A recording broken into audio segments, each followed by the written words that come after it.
গ্রাম মানেই সুন্দর, সুন্দর একটা মুহূর্ত। গ্রামের পরিবেশটা অন্যরকম, দেখলেই মন ভরে যায়, গেলেই মন ভরে যায়।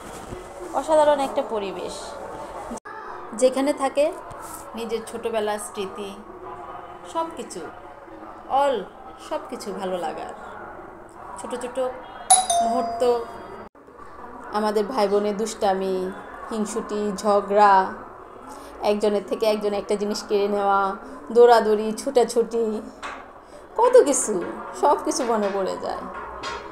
ওই দিনগুলো ফিরে আসবে না, ভাবলে অবাক লাগে। যত দিন যায় বয়স বাড়ছে, মানুষগুলোকে হারিয়ে ফেলছি, মন থেকে কিন্তু মোছা যাবে না, কখনো না। এসব কথা কি মন থেকে মোছা যায়? যায় না।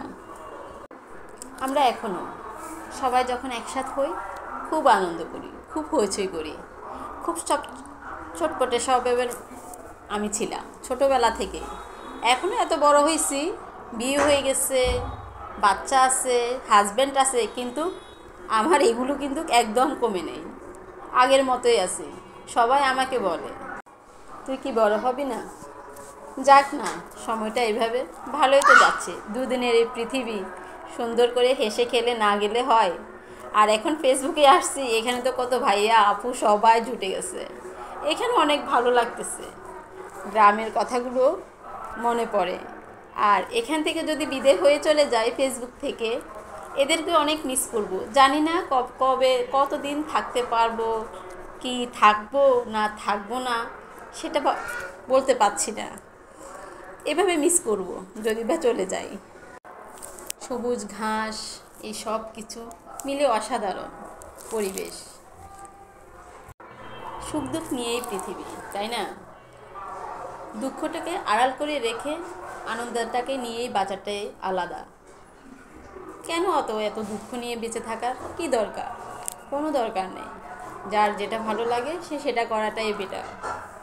এমন কিছু করবেন না যেটা অন্যজনের ক্ষতি হয়, তা নিয়ে না। নিজের ভালো, অন্যজনের ভালো, এভাবে চলাটাই বেটার। আর আমি কাউকে দুঃখ দিয়ে থাকতে পারি না, নিজেই দুঃখী হয়ে যাই। ফেসবুকে এসে অনেকজনকে দুঃখ দিচ্ছে, যেমন আমার আপুকে, আমার বোনদেরকে, আমার মাকে, বাবাকে, সবাইকে, আত্মীয় স্বজন সবার থেকে আলাদা। জানি না ওনারা আমাকে কিভাবে ক্ষমা করবে, কারণ সবসময় ওনাদের সাথে ফোনে কথা বলি, যোগাযোগ করতাম, সবাইকে টাইম দিতাম। আর এখন পারি না, ফেসবুকে অ্যাক্টিভ থাকতে হয়। আপনাদের সাথে যদি টাইম আপনাদেরকে না দিয়ে আপনাদের মন খারাপ, কি করা, দুই দিক তো সামলানো যায় না। তো মাঝে মধ্যে ওদেরকে দেওয়া যায় না। কালকে আমার আপুর মন খারাপ, তুই তো আমাদেরকে ফোনে দিস না, আমাকে ভুলে গেছিস। তখন আমার খুব খারাপ লাগছে, ভাবলাম সত্যি তো তাই। এখন সবার সাথে একসাথে কথা বলি না, সবাইকে টাইম দিই না, সারাক্ষণ এখানেই বসে থাকি, এটা তো ঠিক না। জানি না ওরা আমাকে ক্ষমা করবে কি না। জীবনটা সত্যি অদ্ভুত, সব কিছু মিলিয়ে। এই যে গ্রামের পরিবেশ, সব দুঃখ কষ্ট সব কিছু ভুলে যাবেন যদি গ্রামে যান। অনেক কথা বলে ফেললাম, অনেক কথা শেয়ার করে ফেললাম। তো এই আর কি, সব কিছু শেয়ার করি আজকাল আপনাদের সাথে। তো আজ পর্যন্ত, ভালো থাকবেন, সবাই সুস্থ থাকবেন। আল্লাহ হাফেজ।